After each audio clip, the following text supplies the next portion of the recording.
तेनालीराम की कहानी। तेनाली रामलिंगाचार्युल का जन्म 16वीं सदी के प्रारंभ में थुमलुरु गांव में एक तेलगी भट्ट ब्राह्मण परिवार में हुआ था। हालांकि एक लोकप्रिय धारणा अनुसार उनका जन्म तेनाली नामक गांव में हुआ था। तेनालीराम का जन्म नाम रामकृष्ण शर्मा था। उनके पिता गरालपति रमैया गांव के मंदिर में पुजारी थे। बाल्यकाल में ही पिता का साया तेनालीराम के सिर से उठ गया और माता लक्ष्मम्मा द्वारा उनका पालन पोषण किया गया। औपचारिक शिक्षा तेनालीराम ने कभी प्राप्त नहीं की, किंतु वे बचपन से ही कुशाग्र बुद्धि थे। उनकी वाक्पटुता का तो कोई जवाब ही नहीं था। नटखट तो इतने थे कि कोई भी उनकी शरारतों से बच नहीं पाता था। एक दिन तेनालीराम की भेंट गांव के एक ज्ञानी संत से हुई। संत ने उन्हें एक मंत्र देते हुए कहा, पुत्र, गांव के काली मंदिर में जाकर इस मंत्र का 1,00,000 बार जाप करो। इससे काली माता प्रसन्न हो जाएंगी और तुम्हें दर्शन देकर वरदान प्रदान करेंगी।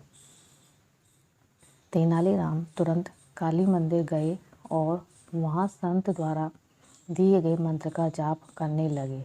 जैसे ही 1,00,000 जाप पूरे हुए, काली माता अपने 100 मुख के भयंकर स्वरूप में उनके समक्ष प्रकट हुई। काली माता का भयंकर स्वरूप देख कोई भी सामान्य बालक भयभीत हो जाता, किंतु तेनालीराम भयभीत होने के स्थान पर जोर जोर से हंसने लगे।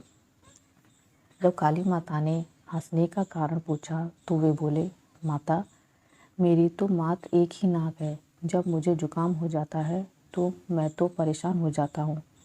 आपके तो 100 मुख होने के कारण 100 नाक हैं और हाथ मात्र 2। मैं सोच रहा हूँ कि ऐसे में आप क्या करती होगी। तेनालीराम के हंसमुख स्वभाव और बाल सुलभ बातें सुनकर काली माता हंस पड़ी और बोली, पुत्र, मैं तुम्हें वरदान देती हूँ कि भविष्य में तुम प्रसिद्ध कवि के रूप में प्रसिद्ध होगे। तुम्हारी बातें हर किसी का मनोरंजन करेंगी। वो तो ठीक है माता, लेकिन इससे मुझे क्या प्राप्त होगा? आप मुझे कोई और वरदान दीजिए। तेनालीराम बोले। तब काली माता हाथ में 2 कटोरे लेकर तेनालीराम से बोली, पुत्र, इन 2 कटोरों में से एक में ज्ञान है और दूसरे में धन। मैं तुम्हें दोनों में से एक चुनने का अवसर प्रदान करती हूँ। काली माता की बात सुनकर तेनालीराम सोचने लगे कि जीवन में ज्ञान और धन दोनों की ही आवश्यकता है। यदि दोनों ही वरदान मिल जाए तो कोई बात है। तेनालीराम को विचार मग्न देख काली माता बोली, क्या बात है पुत्र, किस कटोरे का चुनाव करना है ये समझ नहीं आ रहा। ऐसी बात नहीं है माता, चुनाव करने के पहले मैं बस एक बार दोनों कटोरे अपने हाथ में लेकर देखना चाहता हूँ। तेनाली बोले। काली माता ने जैसे ही दोनों कटोरे तेनाली के हाथ में दिए, तेनाली ने झटपट दोनों कटोरों को मुंह से लगाया और गटक गए। इस तरह अपनी बातों में उलझाकर उन्होंने काली माता से दोनों वरदान प्राप्त कर लिए। माता, क्षमा करना, जीवन में ज्ञान और धन दोनों ही आवश्यक है, इसलिए मैंने दोनों ले लिए। जब तेनालीराम ने भोलेपन से ये बात कही तो काली माता हंसने लगी। पुत्र, मैं तुम्हें दोनों वरदान देती हूँ।